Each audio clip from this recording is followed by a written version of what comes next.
people are screaming for help, but those in power are too scared or corrupt to do anything. Only one man can answer the call. I am that man. I am vengeance. I am justice. I am... Alright, that's enough! What? Look, I'm sure you mean, well, dark and gritty, superhero vigilante, number upteenth kajillion, but I think we're starting to get a little tired of you. Okay, maybe tired is the wrong word. I don't know. Oversaturated? Hi everyone, my name's Samuel Burnett and I'm here to talk to you about anti-heroes. Now before we get started, I know what you're thinking. Isn't it a total cop-out to pre-record this entire seminar and play it for you now while I'm sitting in the back? Why yes. Yes it is. Now, we're all familiar with the anti-hero. We remember the body count of the bride, the menace of Hannibal Lecter, the, whatever the hell Batman is saying here. Time to move in. Don't look at me. I can't understand him. We even have our own real-life Australian version of the anti-hero in the form of Ned Kelly. Now, the anti-hero is a familiar trope in fiction, a central character in a story who lacks conventional heroic attributes. They'll be rougher, crueler, less understanding, and more willing to cross lines ordinary heroes would not. Wake up! I need you to be focused. Are you focused yet? Where is this girl? Where is she?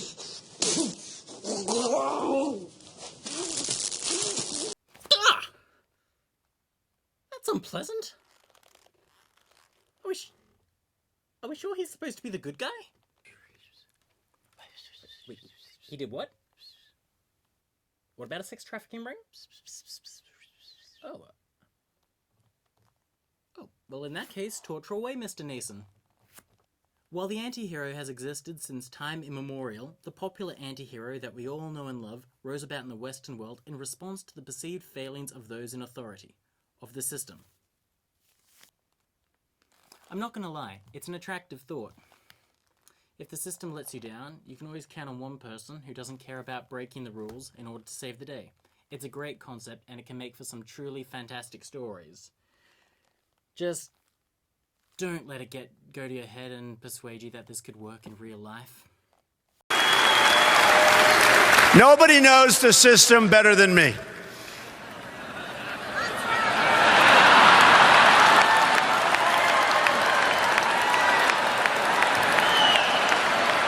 Which is why I alone can fix it.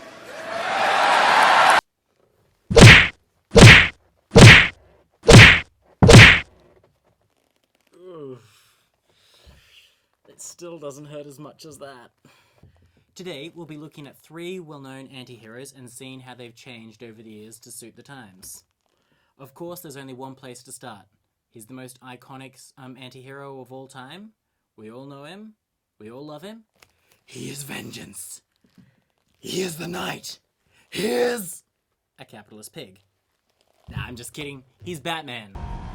Well, here I am. Batman is the quintessential anti-hero. While strictly on the side of the angels and possessing a somewhat strict no-killing policy, he is definitely not the wholesome farm boy that flies around wearing an S on his chest. He is a vigilante, existing outside the law, often going into conflict with the police in order to save the day.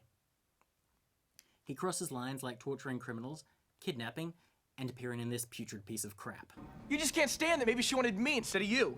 I mean, that's your idea of friendship, isn't it, Bruce? It's your house, it's your rules. I mean, it's your way or the highway. It's Batman and Robin, not Robin and Batman. And I'm sick of it.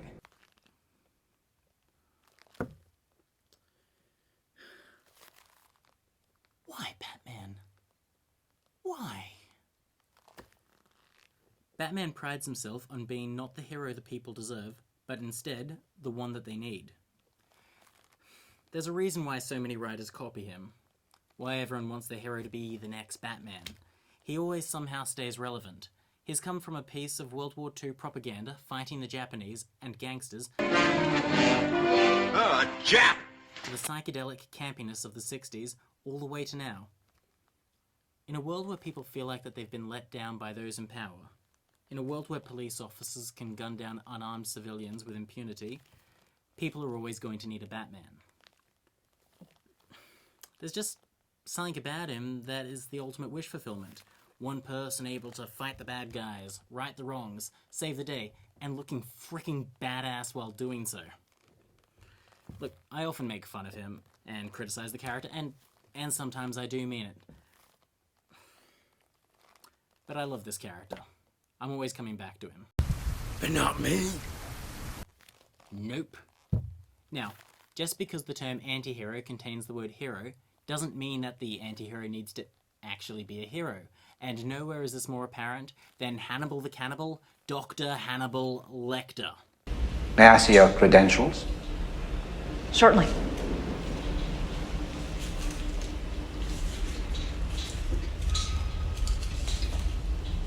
Closer, please. Closer.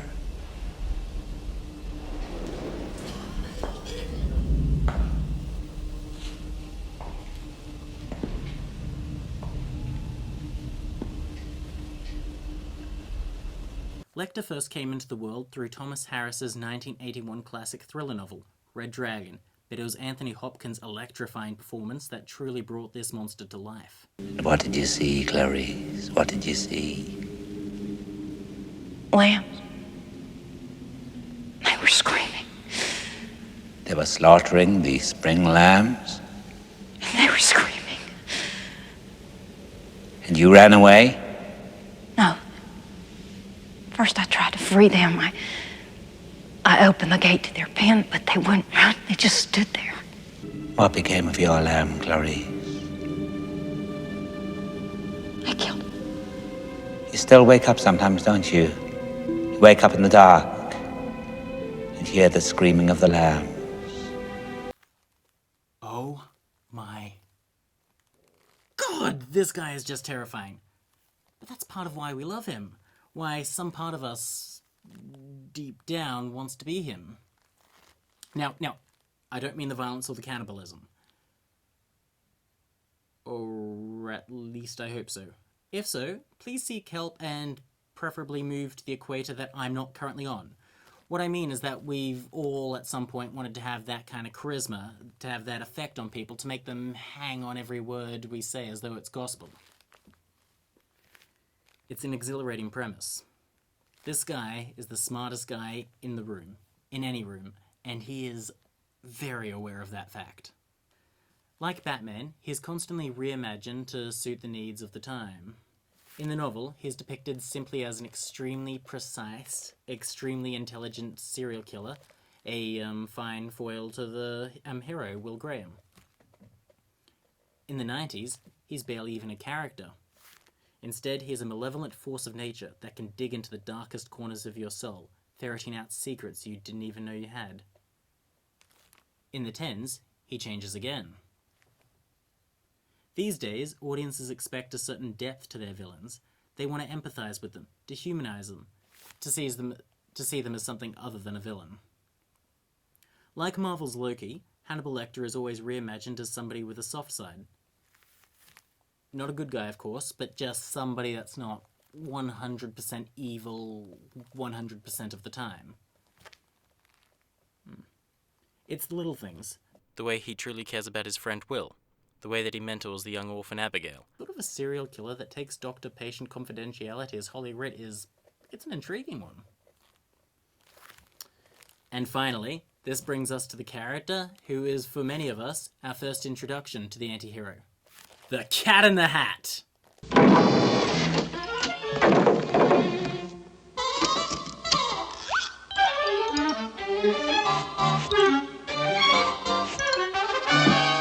Look! A cat! In a hat! You will note I am neat. Wiped my feet on the mat.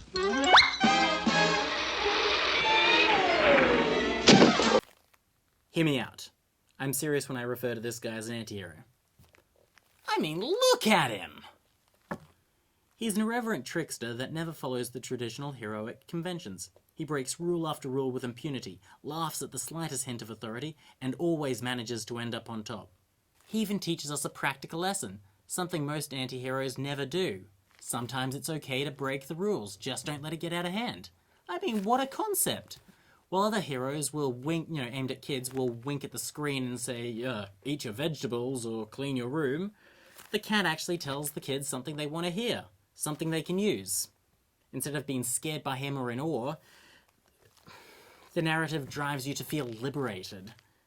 You don't always have to be bound by the rules. And while the Cat in the Hat is a timeless kind of character, he's still evolved over the years to... Humana, humana, humana. Who is this? Oh. That's my mom. Awkward. Jesus Christ! What the hell happened there? I mean, seriously! What the hell inspired these guys to put a dick innuendo into Cat in the frickin' Hat?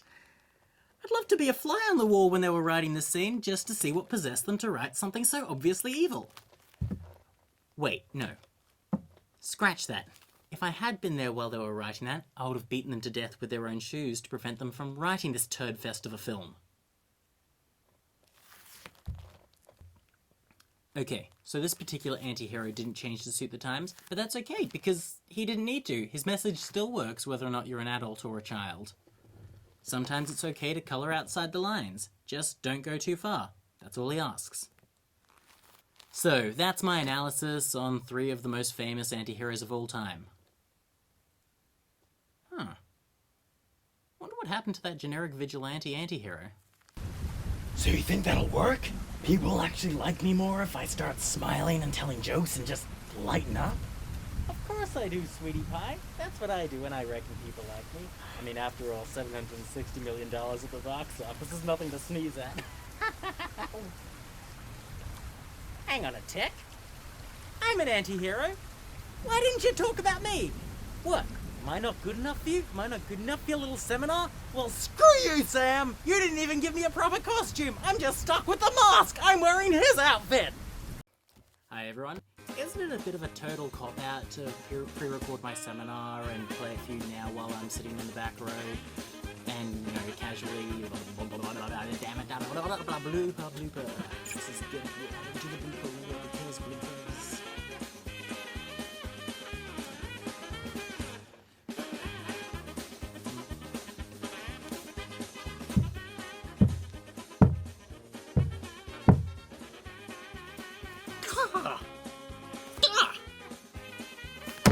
Jesus Christ! Of course, just because the... Nope.